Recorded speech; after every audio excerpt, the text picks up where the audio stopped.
Lumabas ngayong araw ang nakakagulat na balita matapos mabulgar na hindi tinanggap ng ilang hukom ang umano'y ipinakitang suhol na konektado sa isang mataas na kasong may malaking implikasyon sa pamahalaan.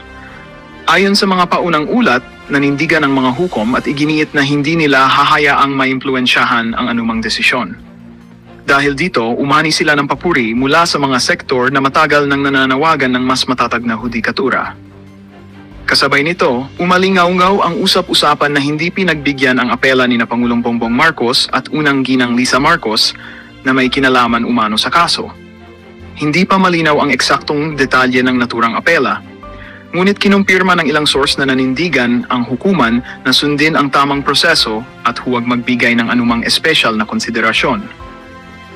Naging mainit ang talakayan sa social media kung saan hati ang opinyon ng publiko. May sumusuporta sa matiwasay na pagpapatupad ng batas at mayroon namang nagtataka kung ano ang tunay na nilalaman ng apelang hindi pinayagan. Patuloy namang nananahimik ang Malacanang sa issue at inaasahan ng marami ang posibleng opisyal na pahayag sa mga darating na oras.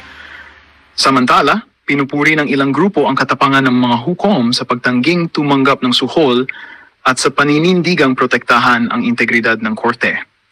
Sa gitna ng tumitinding kontrobersya, nananatiling malaking tanong kung paano tutugon ang administrasyon sa desisyong ito at ano ang magiging susunod na hakbang sa lumalawak na drama sa politika.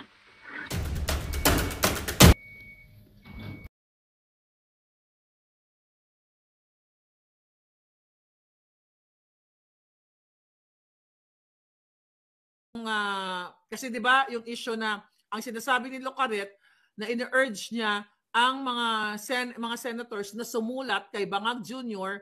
para madaliin, i-fast track ang impeachment ni Inday Sara. Sabi ko nga sa nakaraang vlog natin, 'di ba? Shonga bells. Hindi pwedeng makialam sa tama, sa maligal at maayos na pamahalaan ang presidente para madaliin ang impeachment ni Inday Sara. Pero alam naman natin yan na si Bangag Jr., si Lita Satanas, si Tambaloslos, lahat yung mga inayupak na yan, magkakasabwat para tanggalin si Inday Sara para wala na silang kalaban sa 2028. Burahin nila sa political spectrum o political arena ang mga Duterte.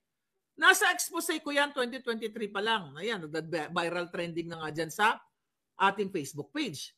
Ngayon, ano sinasabi nito ni Locaret? Okay, ang sagot niya doon, ba't daw siya, may sinasabi na pinatawad ka na daw ni Quezon. At masyado ka lang excited. Sabi niya, aminado ako, excited talaga ako every second of my life. Anong kajotahan niya?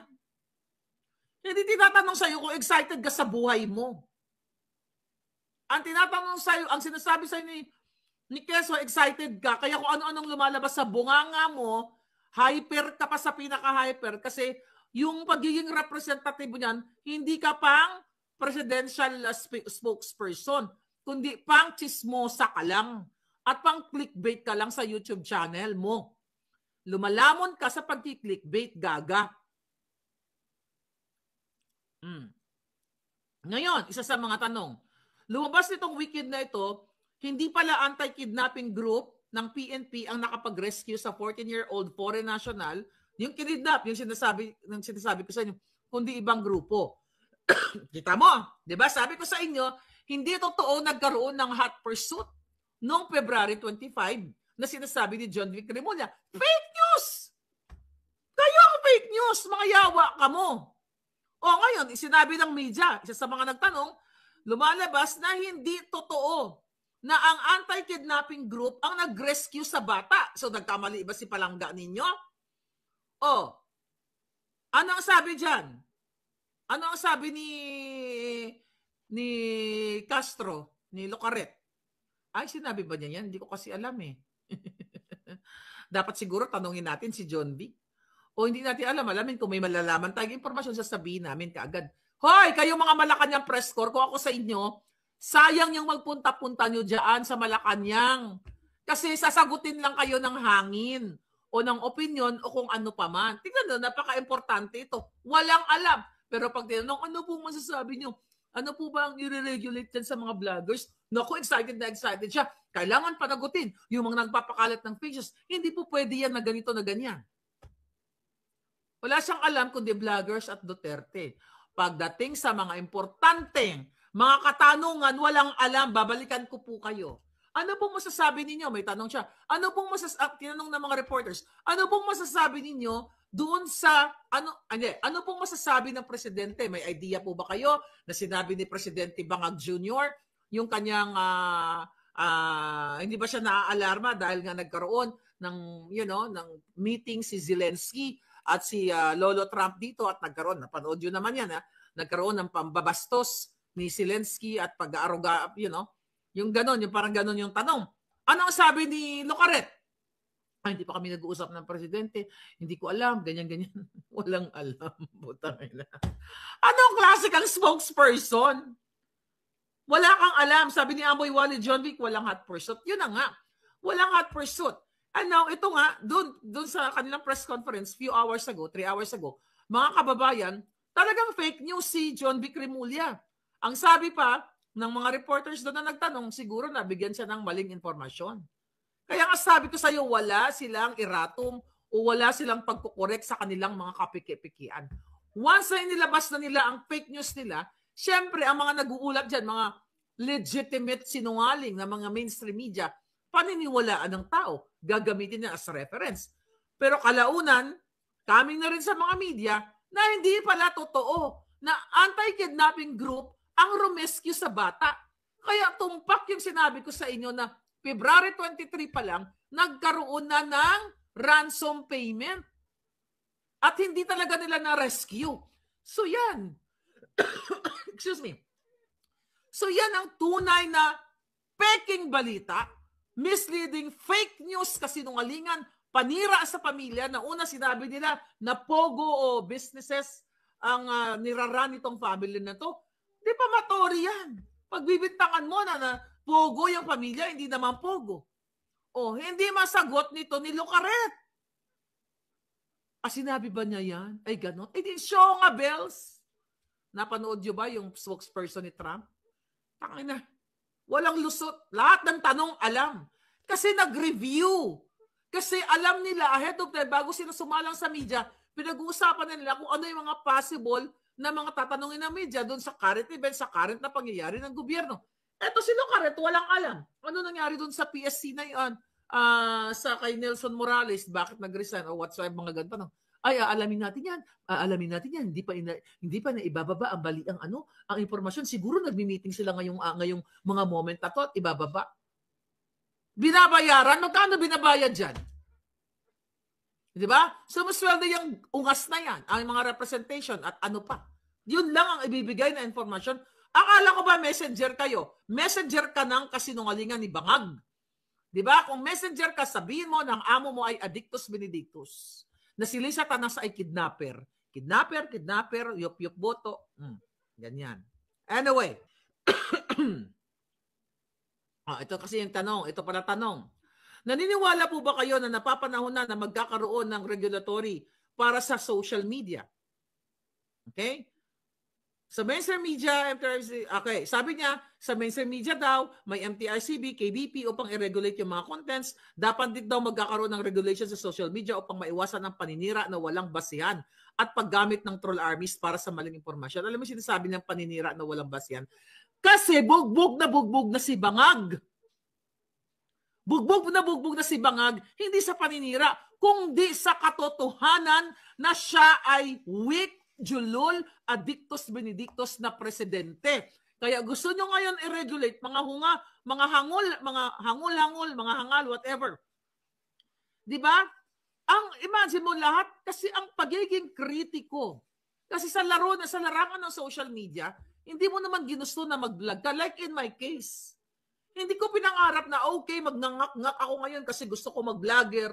Walang ganon. I am just like you, an ordinary Filipino, an ordinary citizen na nagsulat, nag-video ako dahil sa kadyutahan ng Balikbayan Box nung panahon ni Noynoy at ng Tanimbala. Out of my galit, frustration sa kadyutahan ng gobyerno, nagsalita ako. It just so happened na nagustuhan ninyo yung bunganga ko. Then, makulit kayo, Marlica, mag-comment ka dito, Marlica, So, kinulit nyo ako hanggang sa eto na ngayon.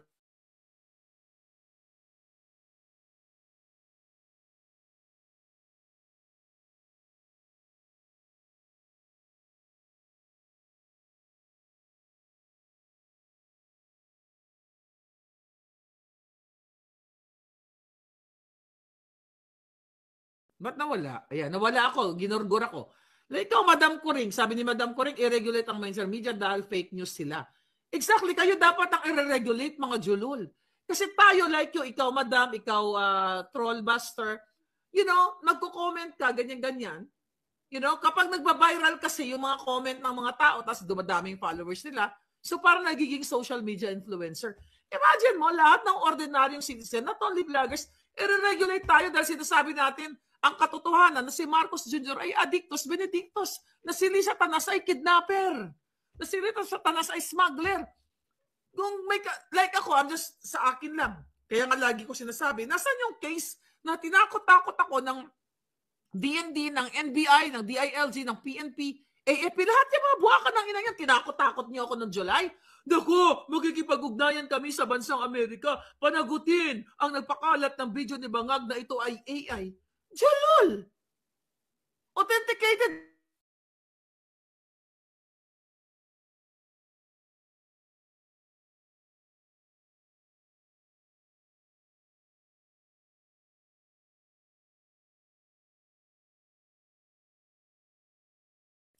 Dinugurgur na naman ako palangga. So, di ba, ayaw niya mag-file ng case against me. Katunayan na kayo ay mga losers. So, the only way para isuppress nyo kami mga 37 critics ng gobyernong Bangag, ay sisindakin nyo kami. At yung si Barbers at si Fernandez, yung mga hinayupak na yan, si Abante, lalo na si Barbers, natatawagin niyang jokla si Mark Anthony Lopez. Kaibigan ko yan. You know, alam ko kung anong... Hi, Mark. Alam ko na maraming ano yan, maraming mga idols yan na mga girlalus. O, di ba? Mahilig yan sa mga magaganda like me, pero hindi niya ako hilig, ha? I'm just, you know. Hindi. But seriously speaking, baka tatawagin ni Barbers, ano ang problema? May problema ba siya sa mga pokla? Ibig sabihin, lumabas sa bunganga ni Barbers at sa utak niya na mayroon siyang problema, issue sa bakling. Ano issue mo sa mga bakling? Right? Identiskitade. Uy, abangan nyo yan, mga maisog dyan pupunta at ang mga PDP laban pupunta sa Hong Kong, right? Abangan nyo. I wish makapunta ako kaso hindi available ang alindog natin. Edgardo Gases, thank you. So yun mga kababayan. O balikan natin to. Okay. Sinasabi na yung mga trolls. Si Lisa Tanas ang may trolls. Diyos ko pa ulit last year, 2 years ago ko pa sinasabi sa inyo na si Lisa ay may trolls. Nagbabayad si Lisa Tanas ng firm. According sa aking source, 5 milyon sa kanya pa lang yung firm kada buwan. Yung mga trolls ni Lisa, mga trolls ni Bangag, iba rin. Yung mga trolls ninyo, iba rin ng Presidential Communications. Yung mga nagko-comment kay Lisa, buha ka ng inan nyo, i-regulate nyo yung mga sarili ninyo. Na huwag magpakalat ng fake news sa taong bayan na si Lisa Tanas ay hindi butod. Na si Lisa Tanas ay nagkaroon ng allergic reaction sa buto o sa diin man. Ginagago niyo yung taong bayan. Tapos ngayon, i-regulate niyo si Maharlika at ang mga palangga ko. Anong kasinungalingan na sinabi ko? Sinungaling ba ako na sinabi ko na si Lisa Tanas ay butod, mudlo, putot, kidnapper? Oh. Sinungaling ba ako dito na sinabi ko si Bangag ay ngiwi at authenticated addictus benedictus? Ano sinungaling doon? Kasi gusto nyo patahimikin kaming lahat para magwagi kayo sa inyong mga kandidato at sa 2028 gusto nyong gurgurin kami. Literal, si Inday Sara, ako. Dahil may assassins na pinadala si Lisa Tanas at si Langka at si Bangag dito. Gusto nyong gurgurin ang aming mga bunganga, saktakutin, sindakin ang mga kaso-kaso yung mga hinayupak kayo kasi totoo lahat ang sinasabi namin na si Bangag Jr. ay dapat lumayas na dyan sa kanyang inuupuang peking pwesto dahil ang nagpapatakbo ng Pilipinas ay si Kidnapper Lisa. Oh, ano pa yung mga pinag-uusapan ng mga hunghang? Oh, dapat na magkaroon ng batas, mga hakbang, okay? Para labanan daw ang fake news. O, sabi may nagtanong, meron na bang ebidensya laban sa mga vloggers na nagpapakalat ng impormasyon? Bakit tanginan nyo? Bakit puro vlogger everyday na lang ng inyong press conference? Vlogger, vlogger, vlogger, vlogger. So isa lang ang ibig sabihin yan. Pagising ni Bangag, pagising ni Satanas, ano na naman kaya ang pinost ng 37 vloggers? Ano naman kaya ang pinost ni Maharlika? Baka mayroon na naman pinost si Maharlika galing sa puting ahas. Laman kami ng utak ninyo. Ibig sabihin, apektado kayo mga julul. Mga kalaban ng bayan. Dahil kung gusto nyong i-improve ang sitwasyon ng buhay ng mga Pilipino, ang hulihin mo, Bangag Jr., ang pagkabalahan mo ng sinasabi mong bilang na ang araw ng mga hoarders. I think 2 years ago, sabi mo bilang na ang araw ng mga smuggler and hoarders. Pero in-appoint mo si Michael Ma. Kayo mismo ang nag-smuggle. Kayo mismo ang nag-i-import-export ng mga illegal o kung ano pa man at kayo nakikinabang ang gobyernong Bangag. Tapos araw-araw, buha ka ng ina, vlogger, vlogger, vlogger, vlogger, puro vlogger. At vlogger lang ng critics sa anti-Bangag. Kaya ano naman yung mga vlogger na nagabiga-biga ang mga bilat nila, ginapakita-kita. Yung mga vlogger na mga syunga. Na pinapakita yung kanilang mga tinapyas na ilong, tinapyas na kipay, mga ganyan. Gusto nilang, sabi ni Mzar Mantolino, they want to silence the critics and dissenters. Obviously, nga, mga palangga, araw-araw ko naman sinasabi sa inyo yan eh. Di ba? So ngayon, gusto nilang magkaroon daw tayo ng registration o regulation. Kailangan mag-apply ka pa. Ang vloggers, most of the vloggers, hindi nila yan intended na maging vloggers. Yung iba, mag-post-post lang yan ng bonggang-bongga, tapos biglang one-hit wonder, tapos itinutuloy-tuloy na nila yung kanilang pagbablog-vlog. Di ba? Dahil natutuwa sila dahil maraming nanonood, naririnig yung boses nila. Hindi nila intention yan. Hindi ka pwedeng mag-a-apply ka ngayon. Ako si Petra. Ay, mag-a-apply ako kasi gusto ko maging vlogger. Hindi naman kami company. Hindi kami kumpanya para kumpanya ako. I have Maharlika Digital Network here in the US. It's registered. It's a business thing. Maharlika Digital Network. Social, di ba? I have my own network. You know what I mean? So ngayon, mga palangga, at hindi ako sakop sa mga kansyutahan. Kagal-tagal sa akin yung mga yan. Alam nyo, gagal sa akin yan. Sa Amerika, wala kaming ganyan. Walang regulation. We pay taxes. Like para kang self-employed. Diba? Diyan, diba? Diyan sa Pilipinas siya, nagbabayad naman ng mga taxes yung mga vloggers. Pero ang punto de vista ko dito, mga palangga, alam nyo na, sabi ni Biggie Warp, ibig sabihin, bukod sa pagnanakaw at pulburon, ang mission statement nila, ngagba palaka at ngagba kuting is to gurgur all impediments, threats, and hindrances to their evil acts. Exactly palangga. 1 trillion, 6.325 trillion %. Equivalent to our budget, national budget. Patahimikin si Maharlika. Hindi pa ba kayo nagigising? Papagurgur nga ako eh. 4 na kaso, 1 dismissed with prejudice, 3 I'm still fighting sa mga julol. Diba? Hinahabol ako dito, pinigipit ako gamit ang pera ng bayan. Pero nagpapagipit pa ako sa mga yawa. And now, the 37 vloggers, ginigipit nila. Hindi pa ba halata yun? Papagurgur nga ako eh. Ibig sabihin, napaka-effective ng nganga bells ko. Very precious. So I have to take care of my nganga bells. Pa-insert ko nga yung nganga bells ko. Pa-insert ko yung bunganga ko. Actually, insert yung bunganga ko eh. Kung sino ba yan, yung mga artist ng Hollywood, pina-insure yung mga legs nila and everything. Ako, pina-insure ko yung bunganga ko. Masyado kasing matulis. Okay? Insure natin yung kaya kayo mga 37 vloggers, ipa-insure ko muna rin yung mga bunganga nyo. Alright? Now what? Oh, ang tanong.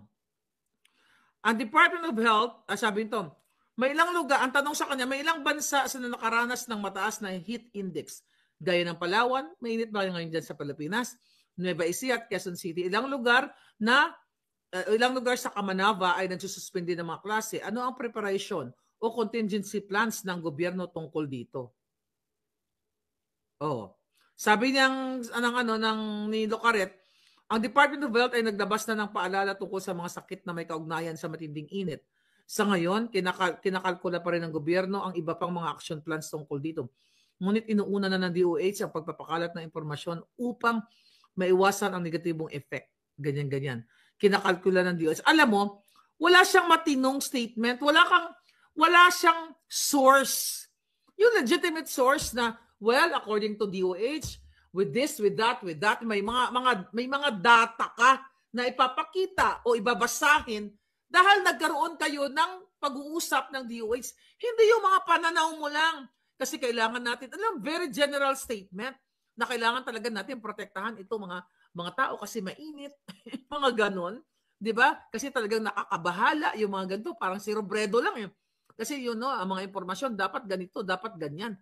Wala siyang malinaw na source, wala siyang malinaw na mga na mga impormasyon na sinabi ba exactly specific?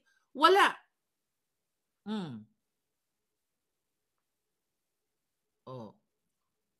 Walang impormasyon. Ano po ang potensyal na effect nito sa ekonomiya? Wala. Ito yung mga tanong, wala pa kami impormasyon. Extreme caution lang ang dapat nating gawin. Extreme caution, that's very general. Walang contingency plan. Ang kailangan lang natin mag-ingat, nakakabahala po talaga yan. Kakabahala po talaga daw, gaga. Kasi po, siyempre, kailangan talaga nating isabuhay o isaisip yung mga ganyan. Alalahanin po natin. Those answer na kahit elementary, mga pananaw, mga opinion na sa palagay ko, datapwat, ganito. Ang mga sagot, well, according to Dr. Chuchu, di ba? Ito yung dapat gawin, dahil ayon sa statistics, ganito, ganyan. Hindi, ang mga sagot, ang pananaw po natin dyan, ang kailangan po natin yan, syempre, sinasabi din po ang gusto po natin, ay ang ating mga kababayan ay ligtas sila. Putangin ang mga sagot yan. Hoy! Bangag! Mamudlo ka na tani, mamusdok ka na tani. Balaan nyo na, day. Soro, balaan mo na. Bangag, mamusdok na kamutani. Mamusdok na mga linti. Ano pa sila niya? Ito. Ito, ang tanong sa kanya. May reaction ba ang Malacanang sa mga claims sa Chinese social media apps na ang Palawan ay historically bahagi ng China? Ito sagot ng Brua. Ang naging desisyon ng International Court of Arbitration ay napakahalaga. Hindi ito maaring itapon lang sa basurahan. Ang tanong sa kanya, may reaction ba ang Malacanang sa claims ng sa Chinese social media apps na ang Palawan ay historically bahagi ng China? Ang sagot ng Gaga, ang naging desisyon ng International Court of Arbitration ay napakahalaga. Hindi ito maaaring itapon lang sa basurahan. Abo ang diputar, Linte, Norma Orense daw, Gaga. Sino nagsabing itapon sa basurahan ang desisyon ng Court of Arbitration? Ipaglaban natin ang ating karapatan sa ating teritoryo at maritime rights, tulad ng ipinahayag ng ating Pangulo noon. Ang tanong, specific, may reaction ba ang Malacanang? Ang sagot niya, napakahalaga ang desisyon ng arbitration court. Di buang-buang gid. Ano pa siling niya? Ipaglaban natin ang ating karapatan sa ating teritoryo at maritime rights, tulad ng pinahayag ni Pangulong Bangag noon. Patuloy nating paninindigan ang ating posisyon laban sa anumang pag-aangkin na walang batayan.